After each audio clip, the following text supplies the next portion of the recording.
Hey y'all, hey, we are back for another review for How to Get Away with Murder. We are in the final 5 or 6 episodes of the mid-season of the season finale. I'm sorry, we're coming back from the mid-season finale. So we're on episode 11, season 6. So let's just jump right into it.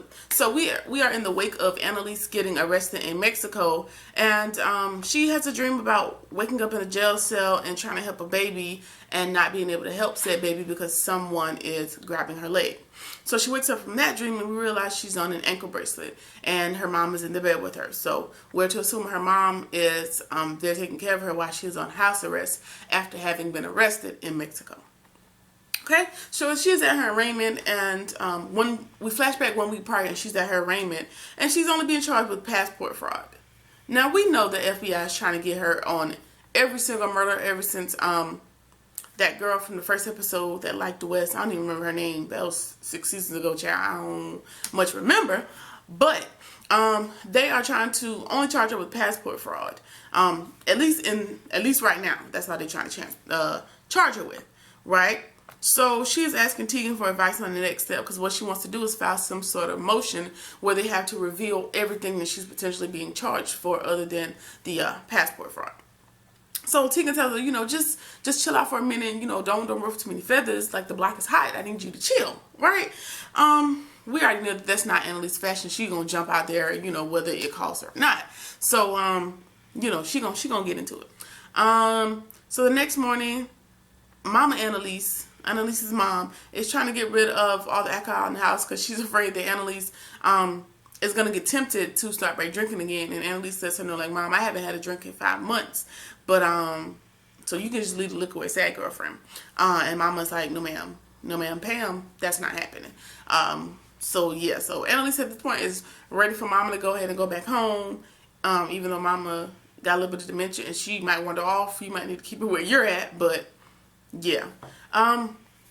Back at the house with the students, Oliver is doing everything that Asher likes, making his favorite foods, playing his favorite music, just doing everything to kind of commemorate Asher because none of them can go to the funeral. And I may be mistaken, I don't remember if it was can't or won't be going to the funeral, but at this point, the funeral is that day and nobody else is going.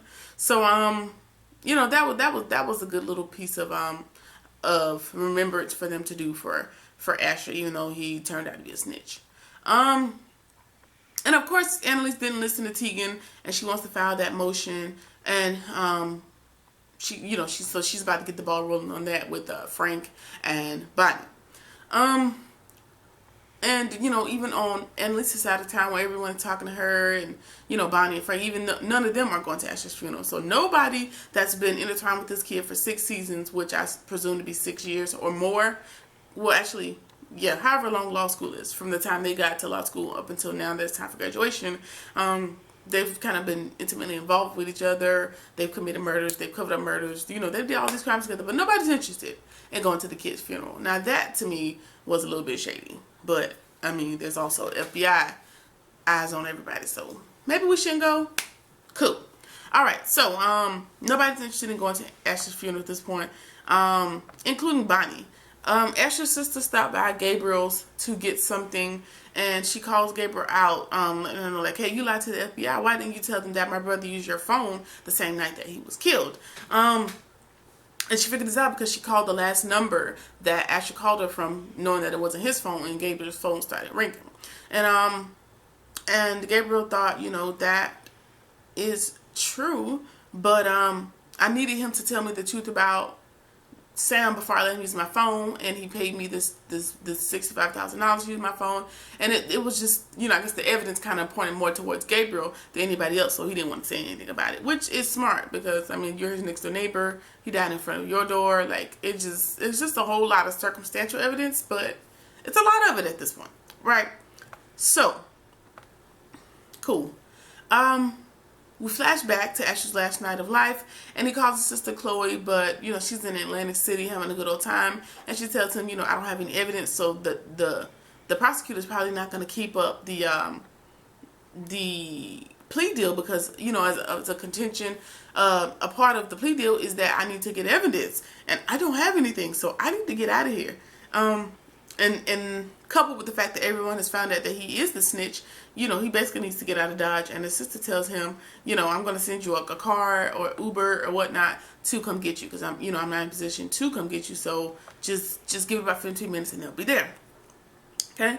So Bonnie tells Frank that Michaela and Connor are looking out for themselves, which I wouldn't expect anything other than looking out for yourself at this point, and that they should be doing the same. Basically, you know, telling Bonnie, like, hey, man, you need to come up with our story, or we need to get the hell on. Like, we need to be looking out for ourselves, too. Hell, Annalise is gone. The kids got their own plea deal.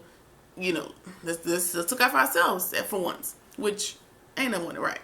So, Bonnie is also afraid that Laura will come back and make some trouble for them for whatever reason. I thought it was interesting just to know that she brought up Laurel's name, because I assumed Laurel's the one that killed Asher.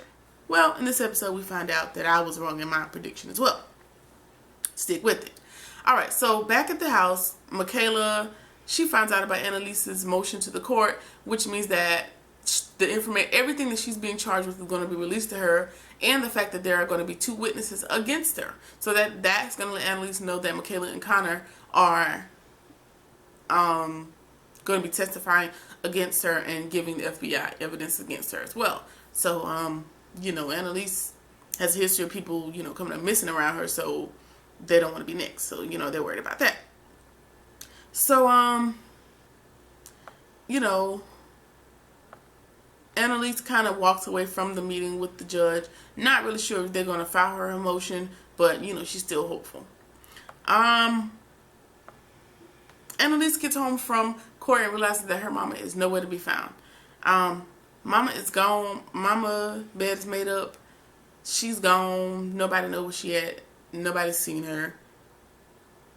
Yeah. Alright, moving on. And Asher gets a text from his sister and telling, you know, just confirming that, hey, your car ride is 15 minutes away. Your car, Uber, whatever form of transportation is 15 minutes away. So he takes a shot. He makes one last video on Gabriel's phone. Flashing forward, Gabriel's at the investigator's office and gives him his phone and lets him know, hey, Asher used my phone before he died. I don't have nothing to do with this. And this is just, you know, my valiant effort to help you, help me, help you, basically. Excuse me. All right, so, yeah. Now the investigator is, you know, letting them know, like, hey, he used your phone. He died in front of your apartment. Basically just painting a picture, like, all of these things happen. And are you sure you don't have anything to do with this man dying? And then the investigator goes on to bring up previous fights that him and Asher have had, and all these things. So, you know, I don't know if they want to try to pin it on Gabriel, but he's just letting them know, like, you know, for you to come to us with this information now is suspicious, which it is, but do your job. Moving on. Annalise calls Nate and she learns that her mom is over there because she's sitting there trying to figure out, like, where my mom be, and, you know, clicks in her mind, like, I know where she would possibly be. She calls Nate and Mama done wandered her way over there and, you know, tells Nate, like, she's helped you out a lot, even though there's been some troubles that come with her. She, you know, helped get your father off these charges and everything else. And she's just reminding him how Annalise has looked over him all these years and that he can't blame her for his dad's death. He can't keep holding on to that because there's nothing, you know, he can do about it at this point. So, you know, Nate is listening, but not really. He brings Mama Annalise home, and he still don't care about anything that's happening with Annalise. He don't want nothing to do with it. Good luck. Good riddance, child. All right, so we learned that Annalise has won her motion, and she's definitely, at this point, going to find out all of the potential charges that are going to be coming down the pipeline. And she's also going to learn that Michaela and Connor are testifying against her. So Annalise sends a text to all the students and tells them, well, what's left of her students at this point, because I just realized there's not much people left. Laurel's gone, Wes is dead, Asher's dead, Oliver is off the hook, so Michaela and Connor are kind of the only people that are left as far as students are concerned. Oliver was never one of her students, if I'm not mistaken. So Michaela and Connor, you know, they're kind of asking the investigator, like, what should they do? And unfortunately for them, there's a clause in their plea deal that says that they have to continually comply, which would include, you know, going over to Annalise's and potentially gathering more evidence. So yeah, they definitely have to go over there whether they want to or not, as afraid as as afraid of Annalise as they are, they still got to go over there and see what's up. So we flash back to Asher making the video, and once he's done, he sends it off. He emails it off somewhere. We're not sure at this point where it is. So there's a knock on the door, and he asks, where have you been? I called you like 10 times. Where have you been? And then Gabriel hears Asher getting hit over the head.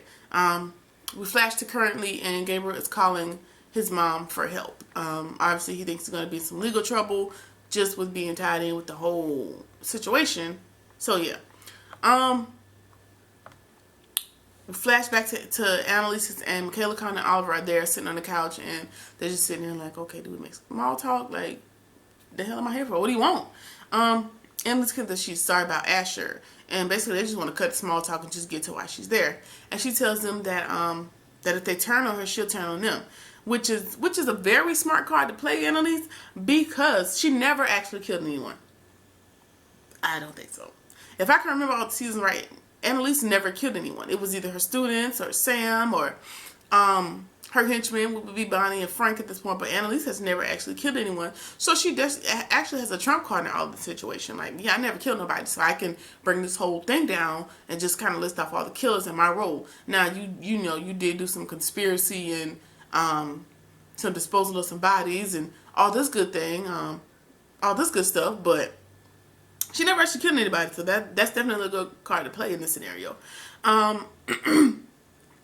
So she's never killed anyone, while most of the students have. So she tells Michaela, why you're so upset at me.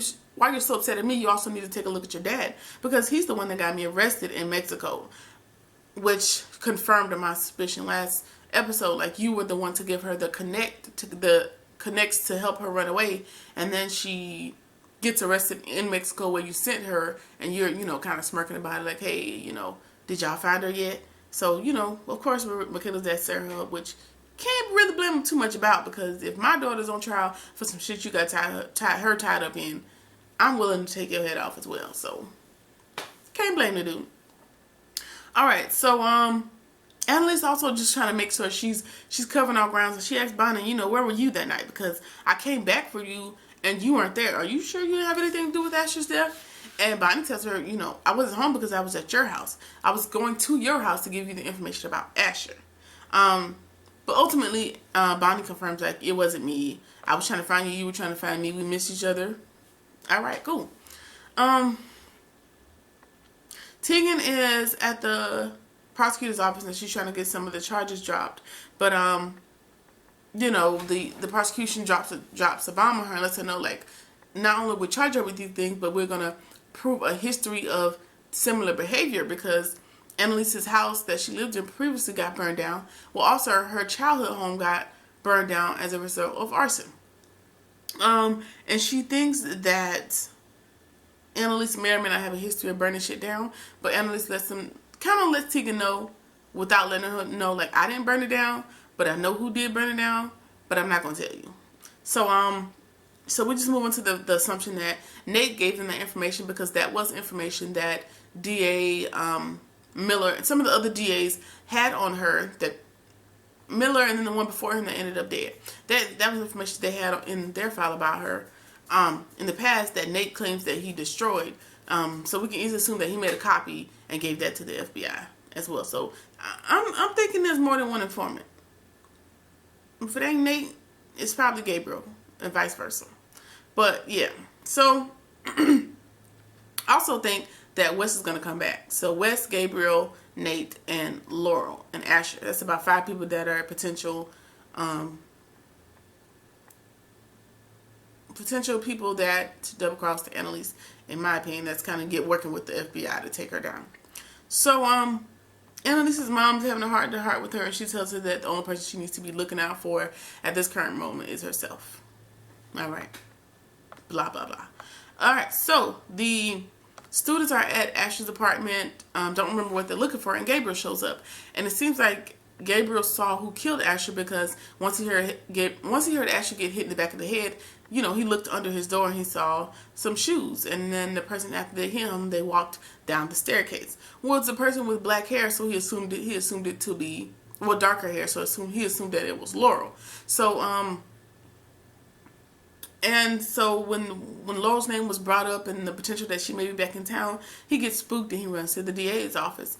And he tells him, like, I know who the killer is, and he thinks it is Laura. So Annalise is meeting with Frank and Bonnie, and she tells them that they need to go and save themselves and, just get out of Dodge. Like, all this shit is about to fall apart, and y'all are the two people I don't want to be affected. Like, go away, leave it alone, just go. And in true loyal fashion, Frank and Bonnie is like, we've been going through this forever together, and they want to go down with the ship, child. If the ship go down, they're gonna go down with it. Honorable, noble, or crazy. You be the judge. Michaela and the others open an email while they're sitting around in the house, and it happens to be an email from Asher the night before, actually at his death. He basically says that he chose his family over his group of friends. Nothing wrong with that. And that, they can't really blame him for that. And it goes on to tell them that everyone, including themselves, they've lost themselves in all of this, like the lies, the conspiracy, all these other things that they didn't even go to college for. These are things that they've become wrapped up in, and that I think they can get. He thinks that they can get back to being who they were before all of this illegal shit started popping off. And it gives them great examples of the good in each one of them. And then there's a knock on the door, and there's a knock on the door, and it is Gabriel. And wait, there's a knock on the door, and the lady at the door is the one who was feeding information to Laurel's brother. So the lady at the door is an investigator for the FBI.